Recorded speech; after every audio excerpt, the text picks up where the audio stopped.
అందరికీ నమస్కారం. Welcome to my channel. ఈరోజు వీడియోలో మనం తల్లి నిరీక్షణ అనే కథ గురించి తెలుసుకుందాం. రచయిత కిరణ్మయి ఫ్రమ్ స్టోరీ మిర్రర్. రాత్రి భోజనం ముగిసి 6 బయట పడుకున్న శాంతమ్మ ఫోన్ రింగ్ అవుతుండడంతో లోపలికి వచ్చి ఫోన్ అందుకుంది. అవతలి వైపు గొంతు వినగానే అప్రయత్నంగా శాంతమ్మ కళ్ళ వెంట నీళ్లు తిరిగాయి. ఈ వీడియో చూసే ముందు ఒక లైక్ చేసి నా ఛానల్ సబ్స్క్రైబ్ చేసుకోండి. స్టోరీ చివరి వరకు చూడండి. ఎలా ఉందో కామెంట్ చేయండి. అది తన కొడుకు విజయ్ గొంతు. ఎలా ఉన్నావు చిన్న? 6 నెలలు దాటింది నీ గొంతు విని అంది శాంతమ్మ ఆవేదన వాత్సల్యం కలగలిసిన స్వరంతో.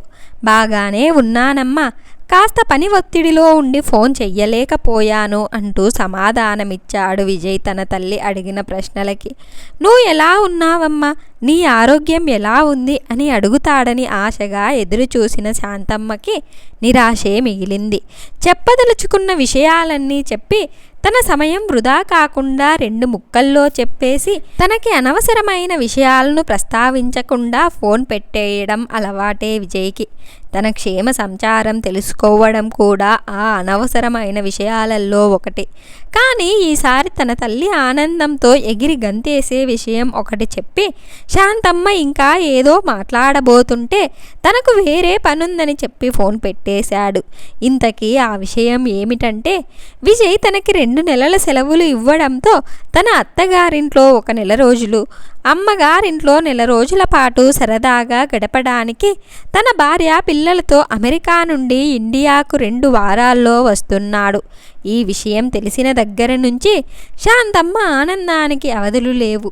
3.5 సంవత్సరాల తర్వాత తన కొడుకుని చూడబోతుందామె. ఫోన్ పెట్టేసి తిరుగు 6 బయటకు వచ్చి పడుకున్న శాంతమ్మకు నిద్ర పట్టలేదు. తన కొడుకు చిన్ననాటి సంఘటనలు, అతడిని పెంచడానికి ఆమె పడ్డ కష్టాలు, ఉద్యోగ నిమిత్తం తల్లిని వదిలి అమెరికాకి వెళ్ళిపోవడం లాంటివన్నీ తలుచుకుంటుంటే అంతా ఒక కలలా అనిపిస్తుంది ఆమెకి. చిన్న తన ఒక్కగానొక్క కొడుకు. ఎప్పుడూ విజయం తప్ప అపజయం అతని దరి చేరకూడదని విజయ్ అని పేరు పెట్టుకున్న ముద్దుగా చిన్న అని పిలుచుకుంటూ ఉండేది. పేరుకు తగ్గట్టుగానే విజయ్ ఆటల్లోనూ చదువులోనూ అందరికంటే ముందుండేవాడు. చిన్నప్పుడు చిన్న ఎంతో ముద్దుగా ఉండేవాడు. చాలా అల్లరి చేసేవాడు. తను పెడితే కానీ అన్నం తినేవాడు కాదు. విజయ్ చిన్ననాటి రూపం తన కళ్ళల్లో మెదులుతుంటే ఆ రూపాన్ని తన కళ్ళల్లో అలాగే బంధించాలనుకుందో ఏమో కళ్ళను గట్టిగా మూసుకుంది. అప్పటిదాకా తన కళ్ళల్లో కదలాడిన జ్ఞాపకాలు కన్నీరుగా కరిగి కళ్ళ నుండి బయటికి వచ్చి చెక్కుళ్ళ మీదగా ప్రవహించసాగాయి.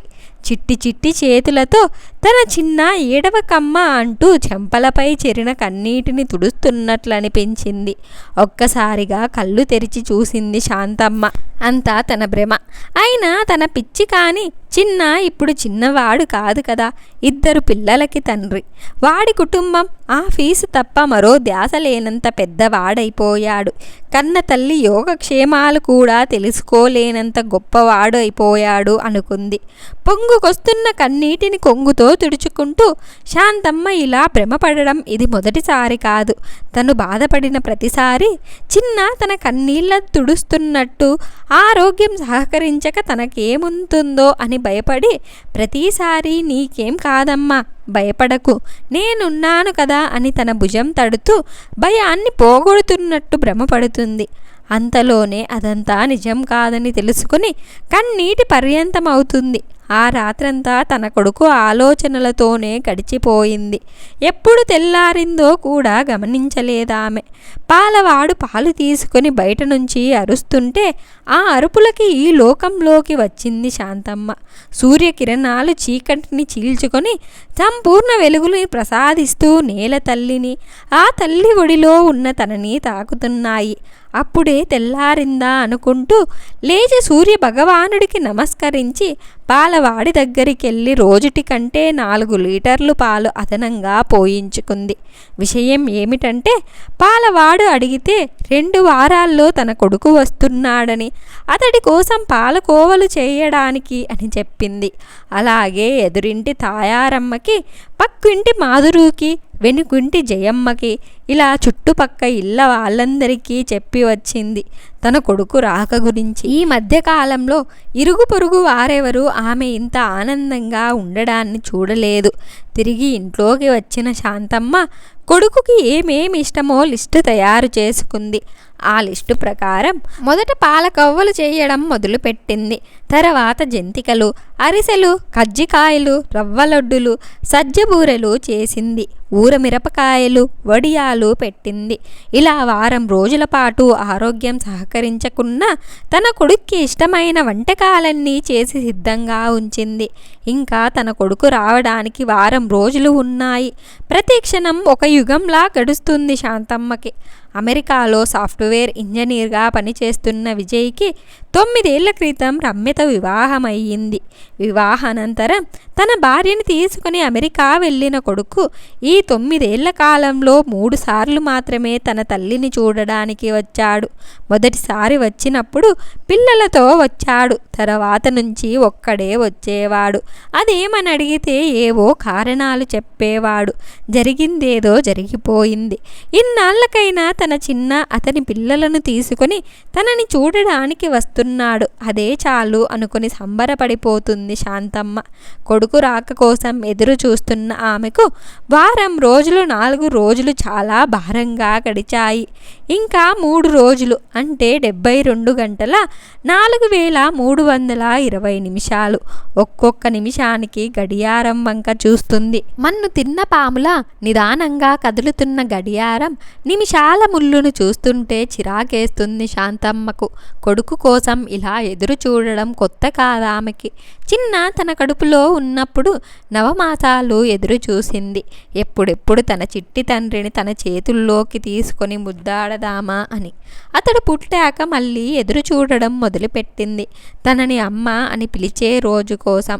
ఆ రోజు రానే వచ్చింది. ఆనందంతో ఉక్కిరి బిక్కిరి అయిపోయింది ఆ తల్లి. 5 ఏళ్లకు బడిలో చేర్పించింది చిన్నాని శాంతమ్మ. 4 ఏళ్ల పాటు తల్లికి బాగా అలవాటు పడిన తన కొడుకు ఆమెను వదిలిపెట్టి బడికి వెళ్ళనని ఒకటే మారం చేసేవాడు. అప్పుడు శాంతమ్మ, నువ్వు వచ్చేదాకా నేనిక్కడే ఉంటాను కన్నా, ఏడవకుండా చక్కగా చదువుకోమని సర్ది చెప్పి స్కూల్లో దించి చిన్న స్కూల్లో వదిలిపెట్టి వచ్చేదాకా అక్కడే ఎదురు చూస్తూ కూర్చొనేది.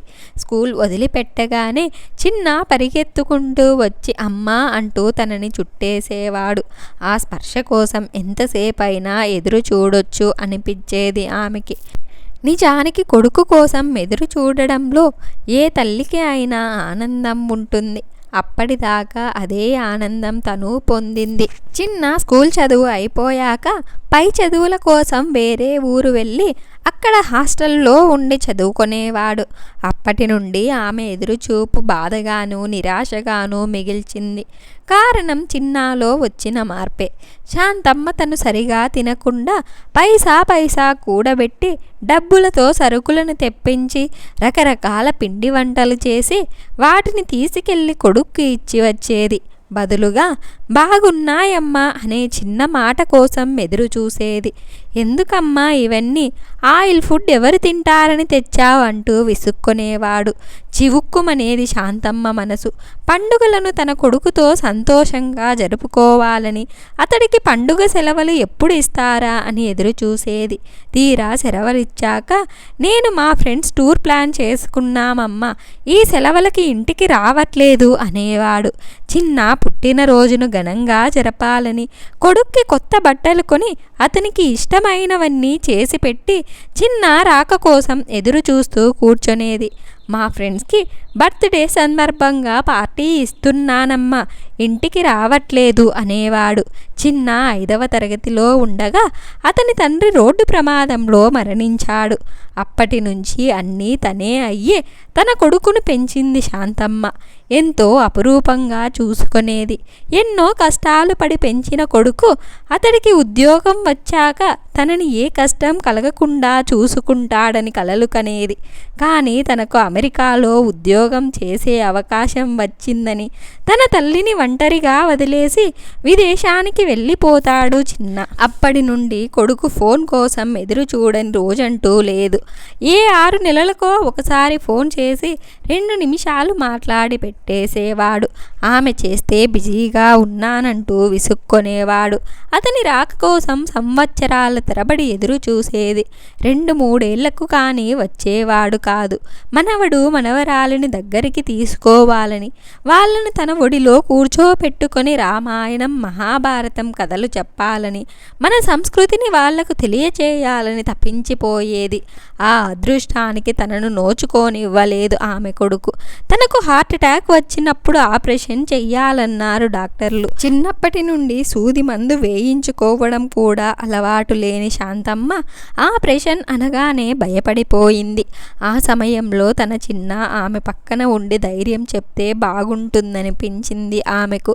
తను మాట్లాడలేని స్థితిలో ఉండడంతో ఆమె ఇరుగు పొరుగు వారు ఈ విషయం చిన్నాకి ఫోన్ చేసి చెప్తే తనకు ముఖ్యమైన పనులున్నాయని ఫోన్లోనే తన తల్లిని పలకరించి ఊరుకున్నాడు. ఆ క్షణం చచ్చిపోతే బాగుండు అనిపించింది శాంతమ్మకి. చూస్తుండగానే 3 రోజులు ఇట్టే గడిచిపోయాయి. తను ఎదురు చూసే రోజు రానే వచ్చింది. చిన్న కోసం ఎదురు చూస్తూ బయట అరుగు మీద కూర్చున్న శాంతమ్మ రాత్రి కావస్తున్నా ఇంకా తన కొడుకు రాకపోవడంతో ఫోన్ చేద్దామనుకుంటూ ఉండగా చిన్నానే ఫోన్ చేశాడు. ఏమైంది కన్నా, ఇంకా రాలేదు అని ఆతృతగా అడిగిన శాంతమ్మతో, మేము రావట్లేదమ్మా, లాస్ట్ మినిట్లో ట్రిప్ క్యాన్సిల్ చేసుకున్నాం. పిల్లలు అక్కడ వాళ్ళకి బోరింగ్గా ఉంటుందని ఒకటే గోల చేశారు. అందుకే ప్యారిస్కి వచ్చాం. ఈసారి సెలవులకు వస్తాం సరేనా అంటూ పెట్టేశాడు. గుండెపోటు వచ్చినంత పనైంది శాంతమ్మకి. ఆమె కళ్ళు కన్నీటి సంద్రాలైనాయి.